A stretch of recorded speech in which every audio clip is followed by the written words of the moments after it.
Welcome back, everyone. You may be in a situation where for some reason your device just keeps it's frozen and you can't actually go ahead and restart it. So basically, to restart a frozen iPhone, what I would always recommend doing is first of all making sure that your device is at least charged up and it hasn't randomly died.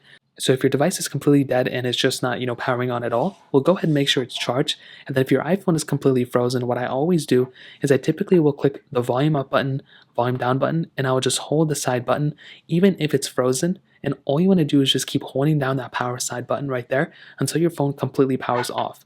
So all you have to do is just keep holding down that button. You'll see my phone randomly just powered off, and you just want to keep holding it down until the Apple logo comes back on. So this is exactly where you want to be. So again, I just click the volume up, click the volume down, and I hold the power button on the side. So this will go ahead and actually restart this device. And this is typically what I do in order for this device to continue on. And from my experience, this is the thing that's pretty much fixed it for me every single time. So if for some reason that's not working, you may want to go ahead and make sure that the power buttons and the volume buttons are working on your iPhone. And then what you can do as well is hold the volume up button and the power button as well. That'll bring you here. And here you can just hold the same exact buttons as well. So hold the volume up button and the power button as well. Keep holding them down until the iPhone restarts. Sometimes it may restart, sometimes it won't. But if you do get into this panel, what you can do is go ahead and slide to power off. That's another way to power off your iPhone.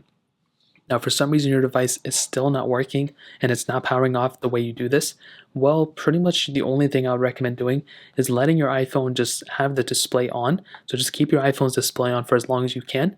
And then what I would recommend doing is just, letting the phone die out. Just let the phone die out by sitting there or whatever. Sooner than later, it's going to die. Plug it back in and you should be good to go. I'd probably recommend doing some research as to why your iPhone just keeps being frozen in the first place. But that's pretty much how to do it. If you have any other questions or anything, let me know in the comment section below. Hit the like button, that would mean so much, but definitely hit that subscribe button. More importantly than everything else, I love every single one of you guys. Hopefully I'll catch you guys in the next video.